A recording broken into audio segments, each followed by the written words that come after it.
Good afternoon and welcome to Impact Austin's Discovery Days. Welcome to our Diversity, Equity, Inclusion, and Belonging in Action session. We're very excited. I am waiting just a few moments for a few people to come in, and I am Carmaleta McKinnis-Williams. I'm an Impact Austin member, and I am the co-chair for the Diversity, Equity, Inclusion, Belonging Committee. And very excited to be here this afternoon to invite all of you to discover Impact Austin. Those of you who are members and those of you who are possibly considering recommitting and coming back and helping us in this work to impact Central Texas region, we're really excited. We'd like to take the time and opportunity to recognize recognize and appreciate our sponsors and thank our premium sponsors, C2C Media, Dochin Realtors, and we'd like to also thank our premium, our leadership philanthropy level sponsors that we see here listed. We want to thank you all because it is a collective effort that brings this programming to you, as well as to impact our Central Texas Austin, as well as all of the wonderful women who come together to bring these resources to you. We want to really highlight this wonderful organization. 17 years ago, some women came together and decided to create a giving organization. And in that 17 years, over 2,200 women have come together with their membership fees and raised $7.4 million that we have been able to give 94 grants to 69 organizations in the Central Texas region.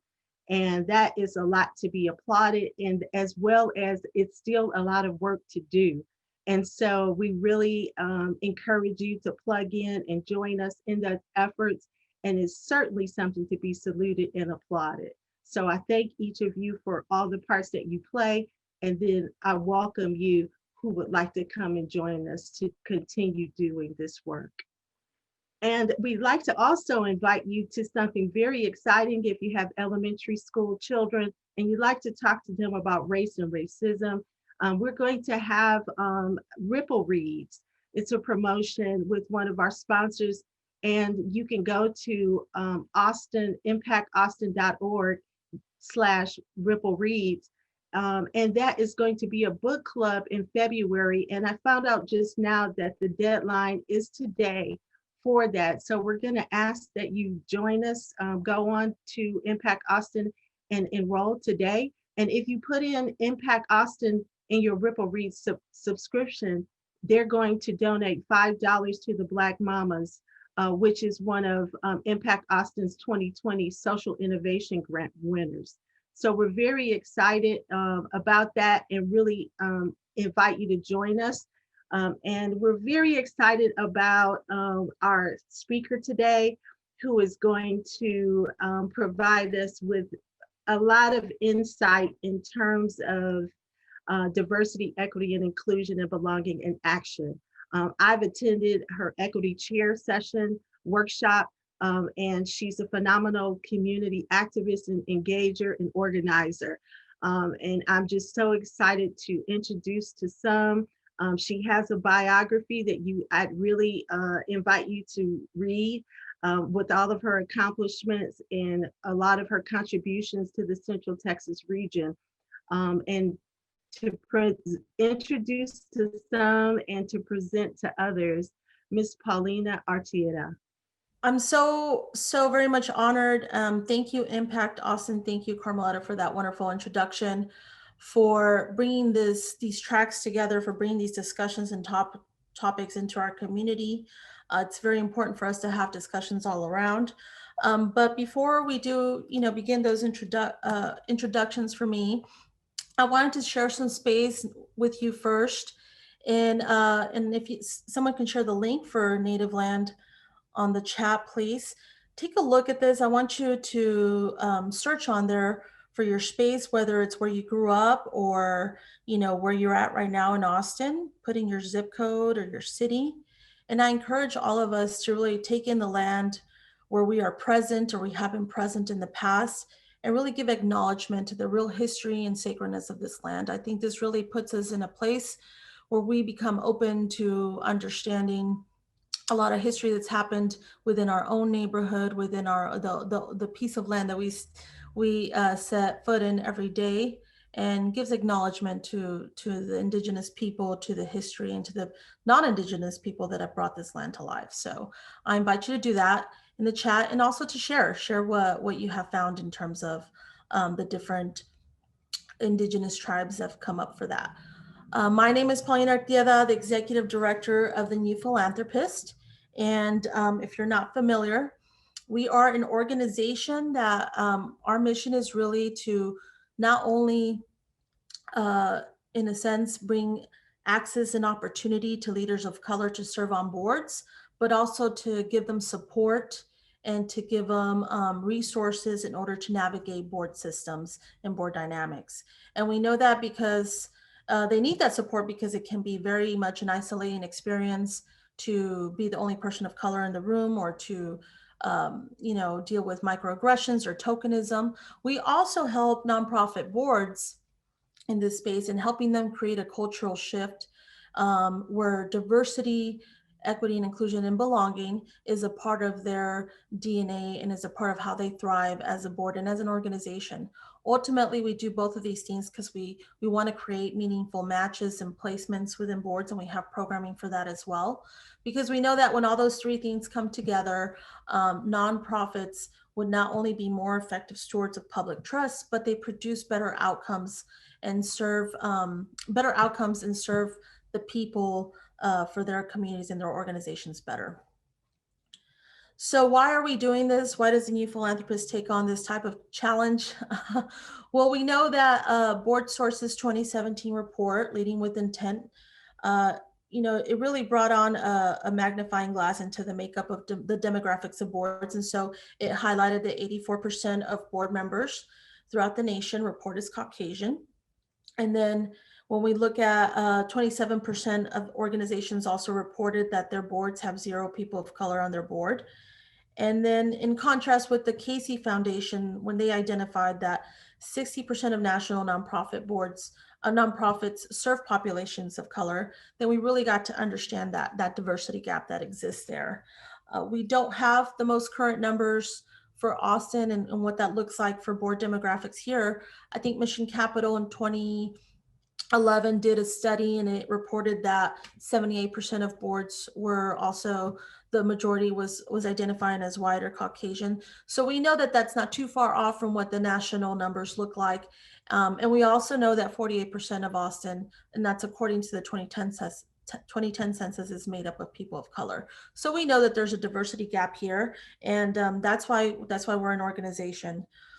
So we also understand that there's benefits to diversity, equity, and inclusion, and those need to be highlighted more. McKinsey put out a report that it was, 43% when a board throughout a corporation or even its executive team is more culturally diverse, that 43%, that corporation is 43% more likely to experience higher profits. So we know that whether it's the board of directors or the executive team, profitability goes up with diversity, equity, and inclusion. So what does that mean for nonprofits? Because we don't necessarily have any profitability measures. We know that with nonprofits, being an effective organization means that you have to have an effective board. And in order to be an effective board, you have to at least operate within the values of DEIB. So what does that do for you? It gives you more engaged board members. It gives you more informed decision making. Bringing lived experience onto your board means that you get to make better decisions for the communities you serve. It brings you more effective services and programs, and even widens your relationships in terms of donors, volunteers, and advocates. But the one that stands out to me the most is that there's fewer cultural missteps. And what I mean by that is that whether it's within your board that a cultural misstep happens, or even outward facing towards the communities you serve, Those type of cultural missteps can be very damaging to you as an organization and your mission. And building that trust again can be something that even takes way more effort than to just go the route of learning and transforming your organization and board to go through some of these, to go through transformative work through it within the DEI space. So before we in a sense, learn about being an inclusive leader, I think it's always important, and this is something that we do specifically with the leaders that we work with on boards, is understanding to take a look back. We know that we haven't arrived here where we're at today without there being a lot of historical policies, practices, and just in general, events that have occurred that have led us here. So if you haven't heard about the 1928 Austin plan, and this was policy that was put in place, I urge you to take a look at that. But I also urge you to, and we'll put this link in the chat as well, take a look at this 3-part series that the American Statesman put out, and it really kind of helps you understand what the city plan was that was implemented was about. But primarily the 1928 plan set out to create what they called the Negro District. And this new deal or program was proposed, and that would reinforce segregationist boundaries in Austin and throughout the country. So the program was definitely designed to restore household wealth during the Great Depression and used redlining, which redlining was a practice of denying goods or services to racially determined neighborhoods. And what that an extension of that means is that if you were a family of color that were living in the Congress area, which we know is a high active area now, even for tourism, and you weren't, in a sense, moved out to the east side, or you were asked to move your family and your neighborhood basically to the east side. If you weren't willing to do that, then services such as water, electricity would be cut off until you moved out. And so if we really look at how this has affected us coming to today, we can see those differences very, very much more visually through the east side of I-35 and the west side of 35. That's been a huge divider within our communities of what this plan put into place in 1928.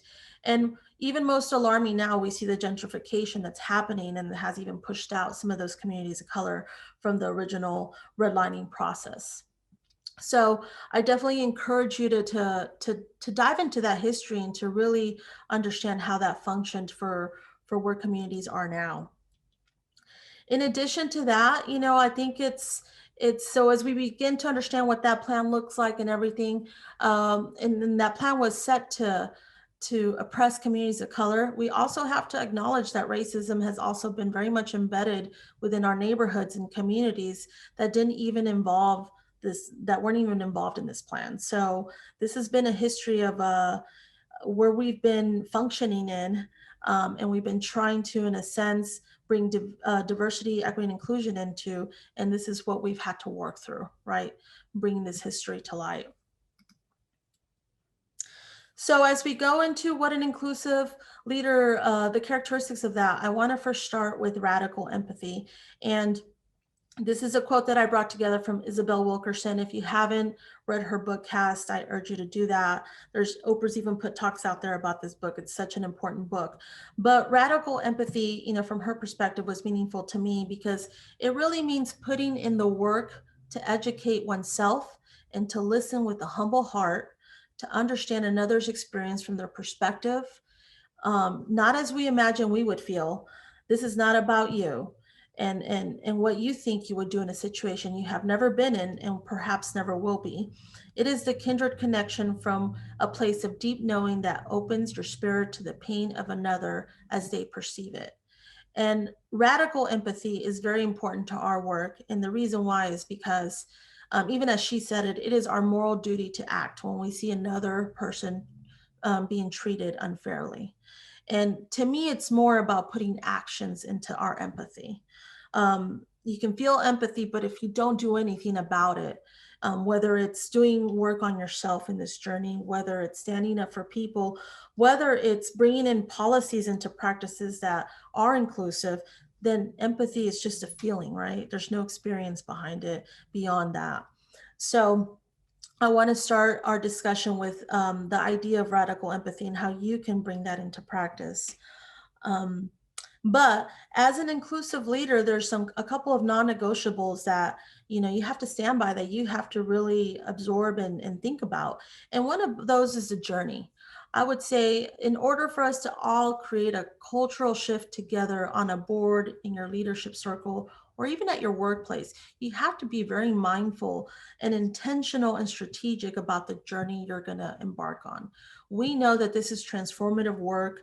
And we know that, in a sense, it's not something that's going to get resolved. As much as it's taking us to get here, there won't be a quick answer, a quick fire strategy to get anything resolved. But there are steps and milestones along the way that we get to celebrate. So this journey leads you to be an inclusive leader, and it leads you to advocate for DEI values. There's also the commitment piece. This work is hard, it's uncomfortable, and it may be even a very much more hard internal look on who you are and some of the practices you've brought into your life. So you need to be comfortable with that, and you need to be committed to that. And it's going to be continuous as well. So for this reason, you have to make that commitment to show up, to hold yourself accountable, and sometimes hold others in creating that cultural shift within your leadership circles. It's really easy to walk away. It's really easy to opt out, especially if you're not facing this on a day-to-day. But the commitment that I am asking you to make is to really participate and to hold yourself involved in this type of work. So as we kind of go into understanding who an inclusive leader is, we have to also observe the types of racism that exists. And I want to point that out, because I feel like we need to understand what we're functioning under when it comes to the different values that we have to strive to bring into our system. So the first one would be structural racism. And this is really racialization that connotes the dynamic process that creates cumulative and durable inequalities based on race. So this is racism that exists across institutions and across history. And an example of that could be, well, we've seen it in the past as slavery, right? But we can even say today that mass incarceration can be considered the new form of slavery.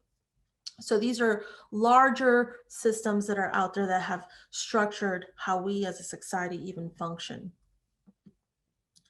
And then we have institutional. So this is racism that refers specifically to the ways in which institutional policies and practices create different outcomes for different racial groups. This primarily exists within organization and businesses. So an example here, it often shows up as bias, so cultural norms that are racial, like white cultural supremacy. But a deeper example that I've observed for myself is, growing up in Austin, even, I was, my parents strive to put me always in better schools, or why we weren't able to always do that. And the better schools normally were attended by predominantly white children. I rarely ever hear that a better school is attended by the majority of brown and black children. So we have to step back and ask ourselves, why is that? Why are better schools considered only where white children predominantly attend? And what practices and policies are being implemented to make those schools thrive more and be put in a position of excellence versus the schools? And why are brown and black children not a part of that system or policy or practices? So those are the kind of as a type of institutional racism that exists, that sometimes we're not even questioning or making aware for our own communities. But another type is interpersonal relational. And I think this is the type of racism that we've most recently seen in the news, right? Racism that occurs between individuals. So once we bring those private beliefs into our interaction with others, racism is now in that interpersonal realm. So of course, an example here would be a public expression of racial slurs, microaggressions. And I think, based on history, this is where we've kind of been stuck in. We've been stuck in the blame game of you're racist, You know, and I think we need to step away from this. While it's great to acknowledge when these things happen, because of digital media, now we can really hone in on the type of injustices that are happening. We need to also take a step back and look to see how the structural and the systemic way that racism is making it very easy for interpersonal and relational racism to exist. And we've lost, I sometimes think, the hindsight of that. But we're in a good place now where those things are becoming more, they're definitely being highlighted more within our news, within our society, and within our thinking as a community. And then lastly, there's internalized racism. And that's really a situation that occurs in a racist system when a racial group oppressed by racism supports the supremacy and dominance of the dominating group by maintaining or participating in the set of attitudes, behaviors, social structures, and ideologies that undergird the dominating group's power. It's a mouthful, it's a handful there. But the closest example that I'll kind of share with you here is internalized superiority. So that is really coming from the space that I'm better, I'm better than you, or my way is better. But then the opposite for people of color is that this can show up as self-doubt because of my race, or I am less than because of my race, or even in a sense, I don't trust my instincts. And so this is a very much more internalized, embedded way of how people deal with racism within their own internal beliefs. So as we're looking at the characteristics of white supremacy culture, and we'll put those characteristics, there's a link to them, there's many more, but it's important for us to observe the structure that we also basically take action in our lead in, right? So what are some of these, if the dominant culture has been white and they've been really a part of institutional, structural racism, if that dominant culture has existed within that, then we need to understand what are some of those characteristics that we've been functioning under and we've all been a part of, right? And so these are the ones that the characteristics that to me tie the closest to how an inclusive leader needs to avoid and needs to really understand how they have partaken in. So if you look at perfectionism, you know, perfectionism really kind of comes into play with little appreciation expressed among people for the work that others are doing. So mistakes are even seen as personal. When you see a mistake, it's not just a mistake, it's that person's a mistake. That's how perfectionism takes place within that culture. Or even only one way is the right way. I'm sure you guys are familiar with that, but there's the belief that there's only one way, right way to do things. And once people are introduced to the right way that they will see the light and adopt to it. So that is, not only is it, you know, an internal look at how you think the right ways, but you know that once other people see your way, you know, they're going to have to adopt and see the light through what you think is right. There's a sense of urgency, and I think this plays a lot into the work that we're doing. There's a continued sense of urgency that makes it difficult to take time to be inclusive or encourage a democratic or thoughtful decision making to take place, to think long term and to consider the consequences. We live in a constant society of go, go, go. So when it comes to this type of work, when it comes to dismantling a lot of the practices that have been ingrained, we need to take a step back and understand the consequences of how we can make this better. And the urgency is not necessarily the direction that we don't need to, you know, put in practices that we haven't really sat there and understood if this is the right way to go. And have we included the people that need to be a part of that decision making? Defensiveness is a big part also.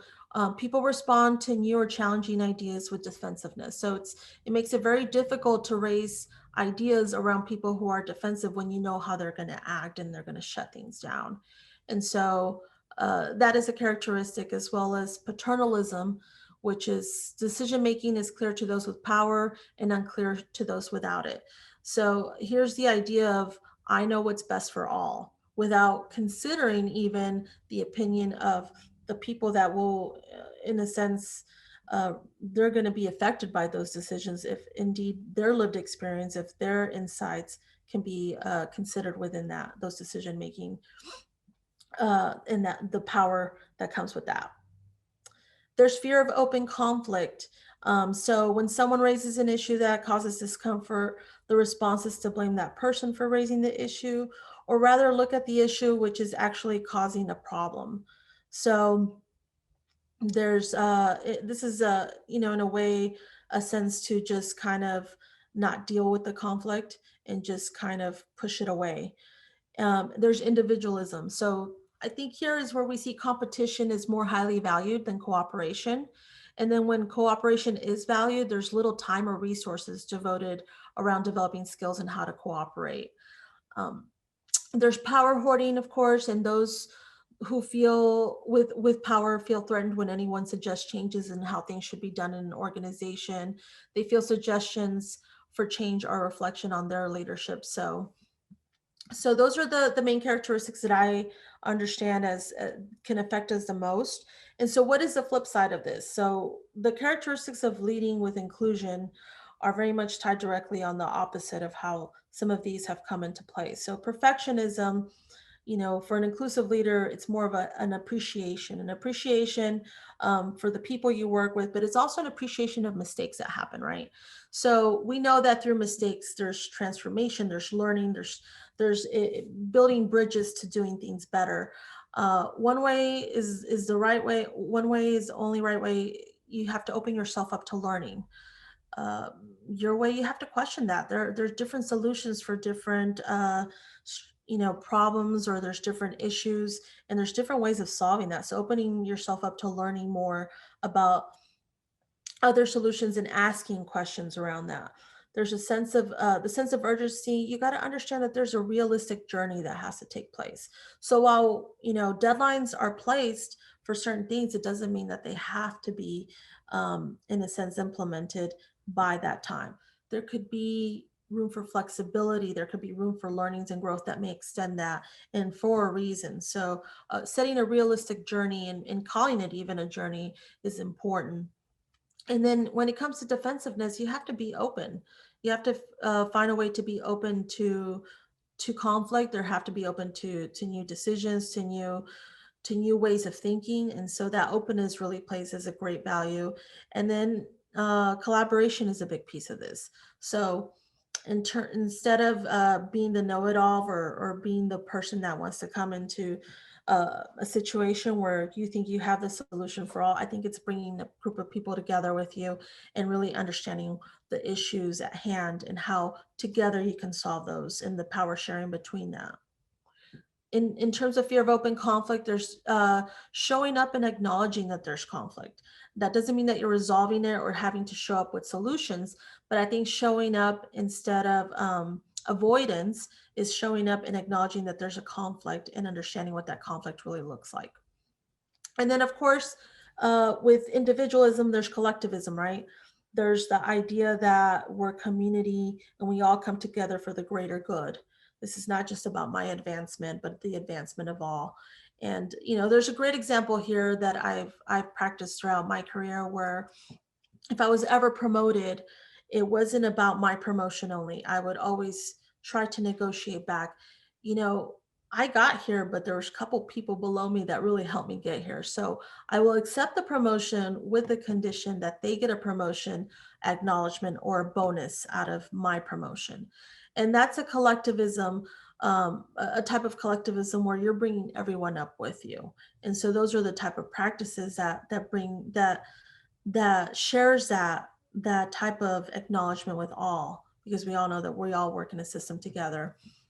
And there's power hoarding, and of course, there's power sharing that goes with that. So how, giving up power doesn't mean it can be very personal sometimes for people, but it also means that you don't carry all that weight on yourself to make sometimes crucial decisions. So power sharing is meant to make sure that decisions are made responsibly. So these are the main characteristics that leading with inclusion really values and that really embodies. So with that, we also want to make sure that we're building a common language. And I think that's important, because while we can all show up at the table and say, we want this, we want to make DEIB, a big important piece of how we function. If we're all talking about these different values in a different way, then we won't know which direction to go in. So personally, for me and the New Philanthropists, we see these values in a different way. So diversity is definitely the undeniable presence of difference. Again, this is probably, people think diversity is very hard to accomplish. It's actually the easiest, because you can do this optically, but it doesn't mean that you are withholding the values of diversity. But it's basically where representation shows up, right? People from different communities. But the second step, belonging, that's a little harder. So that's really belonging to me is when you can show up and experience where your authentic self is welcomed, where you are celebrated so you can thrive. So creating a relationship with people and accepting them authentically and making them comfortable in how they show up is part of belonging. And it's that relationship that leads you more to inclusion. And so inclusion is authentically bringing traditionally excluded individuals and or groups into processes, activities, and decision policy making in a way that shares power. So while belonging is the relationship building, inclusion is how are we going to bring your expertise, your lived experience into that decision making piece and sharing power. And of course, equity is the hardest to get to. The journey always leads to equity, because equity is really much more of an intentional ability to give up privilege and power for a greater good. And that is hard. That can be hard for people. That can be hard in a society where we function to not do that, right? So where to begin? A lot of you guys are asking maybe, well, okay, so how do I activate this, right? How does the radical empathy come into place? There's different places and suggestions that I have for you here. So home, I would ask myself, what books am I reading? What books am I not reading that I should be reading? What's on your wall? Who are you celebrating on your wall that is not necessarily a part of the culture and the culture experience that you have, but what other cultures can you celebrate on your wall? What shows are you watching? And when you even look at that, are they predominantly a specific ethnicity or race? What conversations are you not having or avoiding? So I would take that into, those are the questions that, continuously ask yourself. In terms of your community, I push for, there's a place to bring honor and value to all cultures by learning from them and enjoying all that they have to offer. So there's festivals, there's community meetings, there's a lot of different parts of different communities of color out there that we should be enjoying and honoring and valuing. And a piece of that is, how do you diversify your dollar, right? How are you necessarily going outside of your scope of your norms within your where you shop, where you eat, and really helping and learning about communities by diversifying your dollar, and then exploring that and sharing that with your own friends and family. And then there's relationships, building authentic relationships with people across different communities is important. Being an inclusive leader doesn't just relay itself to where you are at work and where you are on your board. It's a lifestyle. It's who you are.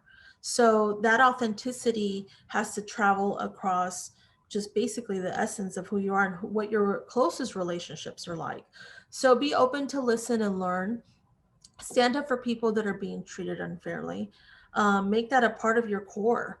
And then there's the influence. Everybody has influence in some silo, some place. So from your work to board leadership, ask some power dynamic questions. And so I make it very much a practice to wherever I'm an influence, I ask myself, so who thrives here? Who has the most access and authority and influence? And if all of those people that I have answers for are from that same culture, then, and especially specifically the same dominant group, then I have to understand that there's a diversity problem here. There's an inclusion problem here. Help create safe spaces for discussions on race and racism. Invite that, open that up. And, I know Impact Austin is making that available today, but make that a practice into your normal leadership patterns. And then push back on assimilation and embrace authenticity. I think that's important. I think I think as a culture, we want people to come and assimilate constantly, but that really prohibits that person from feeling comfortable as showing up as their own self and belonging, right? So code switching has been become a part of people of color's experience, because they know that they can't necessarily arrive and be who they authentically are with their friends and family or coworkers in certain situations. And by disrupting these norms, we know that this leads to cultural shifts. So I really feel that the ripple effect of our actions, from our individual journeys and change to the collective change, will lead to an institutional change. I've been asked before, do you think we could ever really resolve racism? How can we get rid of that? And it's such a heavy load, right? It feels almost impossible sometimes. But I will tell you that I never, at least from the work we've done with the Philanthropists, we see the ripple effect of change happening every day. Every day as we talk to leaders of color and help them gain opportunities and placements, or as they go through our workshops, and even as board members, when they talk to us and have an eye-opening experience around this work, it has a ripple effect that I know will lead us not only to institutional change, but to structural change that in a sense will help us be in a better place one day. So I have a lot of hope in that direction. So with that being said, I know we're going to open it up to questions. I want to thank you guys today for enjoying your lunch hour with me and, absorbing everything. And I think we're going to open it up to questions, right, Carmaleta? Paulina, we have some questions that have been provided. And I'd like to take the opportunity to ask those questions. One is, someone says they've been asked why practices like perfectionism and defensiveness are considered characteristics of white culture as opposed to poor management. Could you talk more about what relationship between the individual practices and the overall concept? Sure. So the reason that it's not directly tied to poor management, I would say, is because those practices are part of not just the corporate side of things. Those practices are part of entertainment. Those practices are part of the sporting, the athletic piece within our country. They're a lot broader, so perfectionism exists in different categories within life. And so while we can see how it can relate to poor management, it exists at a higher level of functioning. Thank you. Another question is, the person says, for me, the disparity in education opportunities is so crucial to the economic racism. What are some quick actions we can take to start addressing this? So the quick actions I would bring to light is asking questions as to why these disparities exist, as to really creating allyships around those questions, and bringing those questions to an executive leadership, to the decision makers, and having an understanding of why those disparities are are a part of that experience, right? I think the more questions we ask and the more answers we seek, do we then need to take a step back and understand the work that needs to be done. So that would be my first step in asking.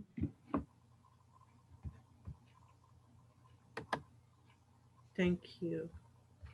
So again, the question and answers chat is available for any questions that you may have for Paulina. She has been, we also want to remind everyone to go to the Impact Austin website to check us out for additional information. I think this topic is really crucial and timely in our history as a nation. I think, Paulina, you bring so much wisdom to helping a lot of people who are trying to focus their lens on what's happening around us in our world and how they can plug and how they can lift up and do better. As an organization that is predominantly white, Impact Austin is raising this sleeve and, like you said, bringing programming like this to help become and to stay relevant to the times as well as our community. And I believe this kind of investment is really practical as well as very thoughtful as we set equitable, right?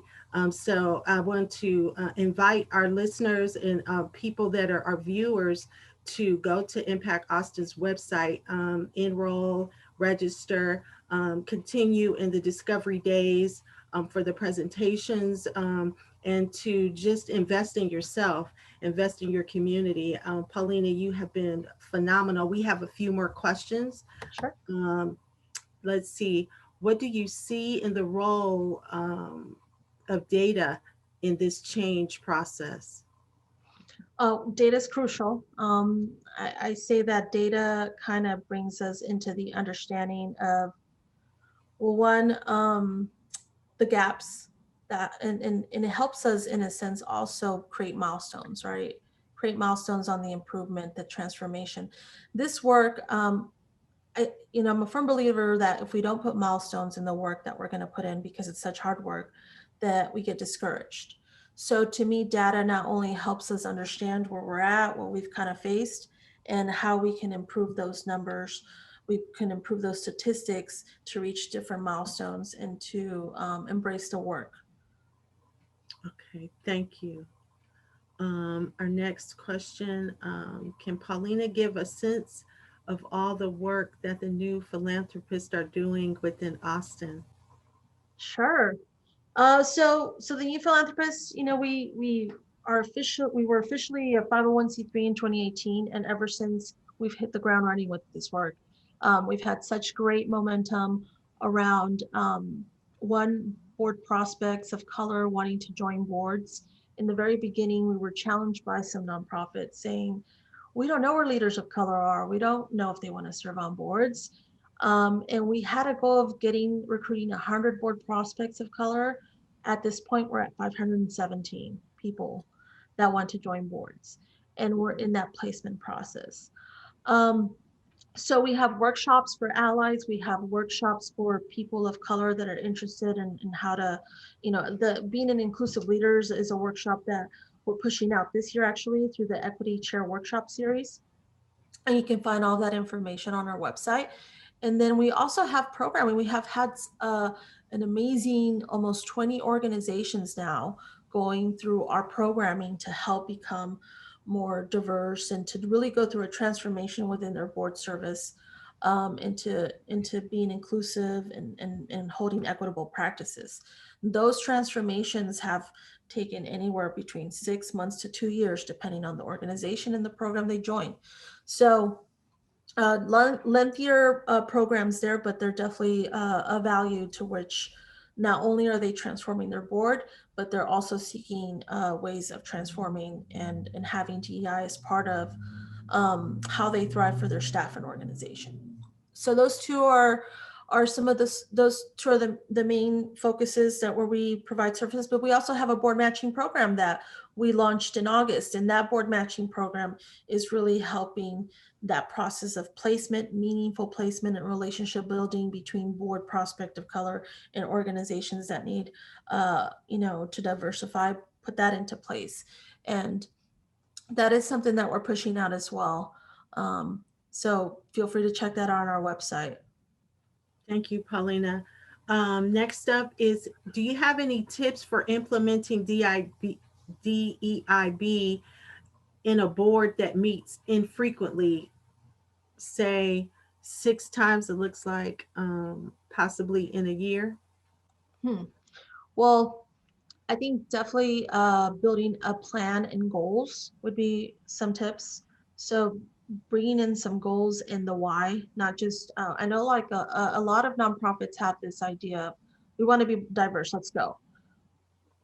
You need to set some goals. You need to really understand why those goals need to exist. So you need to do more of an internal, and I've even suggested some organizations do listening tours.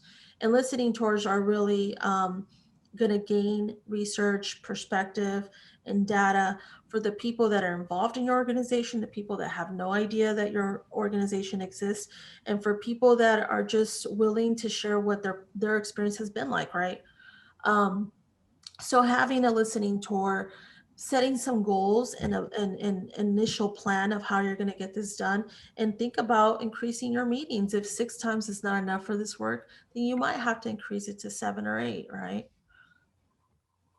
Okay, thank you for answering that. And I know, but they're firing them away, which is great. Okay, so here's the next one. If we see elements of white supremacy culture in our organization, but don't have much formal power, how can we influence the people with the more power to change these cultural standards? It's hard. It's hard. I will say to invite leadership or the ones that are upholding those cultural standards into more learning around this. And I think holding people accountable in leadership positions to do some work in this area is important, because without leadership, embracing and understanding what holds, or in a sense creates the lack of DI within your organization, the less that you'll be able to get there. But I do think that allyships are important too, right? So not only you yourself, questioning that and pushing and challenging that, but also you and colleagues, you and managers, or a group of people really pushing the importance of the need of these changes that have to happen. So there's power in numbers. Yeah, I agree with you, because I know I'm working in a situation like that. And like you said, just the allyship helps to kind of add to the levels. Our next one up is, thank you for sharing your insights. Can you please share how the Austin new philanthropy organization community as a whole is tactically addressing the gap in diverse leadership in the ED? I guess that's equity and diversity, Oh, executive director, I think. Yeah. executive director, and board level. And I realize individual organizations like ours are taking a hard look, but how can we better commune to shed light on this issue? Well, as a whole, I don't think there's necessarily a strategic plan set in place. But I do think that one area where we see that it's important to bring this discussion together for all nonprofits is where our funders and our foundations need to start, in a sense, challenging nonprofits to be more accountable in this space. So we've had conversations, and we've seen some great foundations, in a sense, ask those questions. How diverse is your board? How diverse is your staff? And when it comes to foundations asking those questions and evaluating their grant making process based on those type of principles, then it's really holding organizations accountable to start putting in some work and really understanding how that can work for you. So to me, there's not necessarily a huge, united push for this, but I think we're getting there. We're getting to a place where the awareness is there, the importance is there. And if there's anything that this past year has taught us, is how DEIB is not a buzzword anymore. It has to be an actionable statement of intent for organizations and corporations in Austin and across the US. Infrastructure, right? Yeah, I agree. As a relatively, this next question is pretty lengthy, but it's relevant. It's as a relatively well-off white woman who has been doing internal work, and I am learning to recognize my privilege. I'm feeling very torn on how to move forward with advocacy for diversity and equity. I am at once afraid of using my privilege to take over a conversation or an action, at the same time feel like standing back and letting only others lead in this area is giving up and not participating in something I'm passionate about. Is there a model or a way to move forward and be a leader without taking over? Absolutely. I mean, just some of those characteristics that I shared kind of leads you to this space, right? Um, I don't, there's a thought about, following your instincts in this place as a white person, you need to hold back on. Because without the experience of being a person of color or the different barriers that people of color face, it's very hard to follow your instincts in a subject that you just don't know. So I would say as a white person, do not follow through on your instincts would be one. And having people of that person of color follow their instincts is where I would want to highlight, yes, please follow your instincts. Sometimes those are what people need to be. Your voice is valued. We need to hear more of that. So it's as vulnerable as it is to lose some of that power. Just remember that by losing, you're gaining transformation. And that's the important piece that probably you need to focus on more, is the gaining of transformation by losing, in a sense, power or privilege. But being collective, again, moving away from the individualism, but being a part of a collective group where you get to learn and listen and gain should be, the piece that we all take part in for this work. Thank you. Great insight. How do you best address a board who claim to want diversity but continue to only add white members? Oh, well, I address that a lot. um, I think, and when I say that, I don't mean that there are bad intentions there, right? I just think that there's a place where boards want to do it but don't know how, right? And that's the biggest gap there. It's like, well, we want to be diverse, but we just don't know how to do it on our own. And so I think this is an opportunity where you pull in the outside help, whether it's a new philanthropist or a DEI consultant or anyone else that can really come in and help show the how, give the first steps in, and make sure that there's 100% commitment behind that. That is something that we also address within our programming. We need to have 100% commitment from every board member in order to activate the how. So my suggestion would be to really, sometimes you need an outside voice to kind of help activate things. Thank you. And our last question, I think we're running out of time. We are 12:54. Our last question is, how can I be authentic in making relationship with people outside of my race? Hmm. This is very a great question.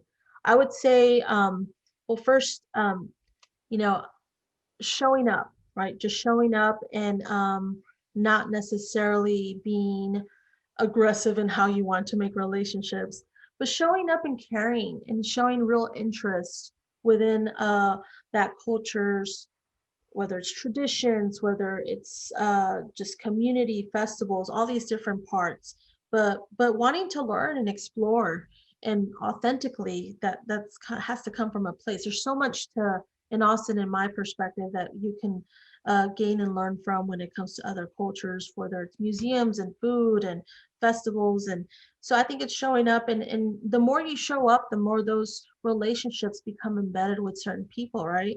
With people that you get to see over and over and over. And you get to, in a sense, just start sharing ideas and thoughts and family and background. Storytelling is a huge way that we need to function more as leadership circles. Storytelling not only gives space for empathy, but storytelling shares also gives space for history and for a very personal look at how everyone is arriving to the table. Thank you so much, Paulina. I know those questions were, you know, you have to be courageous to answer those, but you're equipped. So we just really appreciate you. And we love your response, and your presentation is very enlightening. We just want to make sure and give you space to, if you have any, closing comments or things that you would like to share, because we're so honored to have you. But we'd like to also give you your voice to any closing things that you would like to share with our viewers. Yeah, well, thank everybody for attending once more. And of course, if you want to learn and support the New Philanthropist, please visit our website at www.tmpaustin.org. As a grassroots organization, we also need the support of our community to continue to be sustainable and to, in a sense, continue this hard work with nonprofits. And, you know, if you have any questions, if you are looking to help change your board and diversify your board and really bring these values into your organization, also reach out to us. We know that being a support and resource for nonprofits and for leaders of color is a continuous journey for us. That's what we continuously want to do, is be the support and the resource that you can rely on throughout this journey. So thank you for sharing space with me, Carmaleta, and I really enjoyed our discussion today, and all the questions that were asked were so meaningful and thoughtful. So I'm glad I was a part of this. Thank you, Paulina. Again, on behalf of Impact Austin, we want to thank everyone for joining us today. And again, want to invite you to Impact Austin's website to get more information. If you're dating us and you're just checking us out, and then if you want to, do more than date us and become a part, please, this is the time to get involved. We'd love to have you become a member and to join us in our efforts to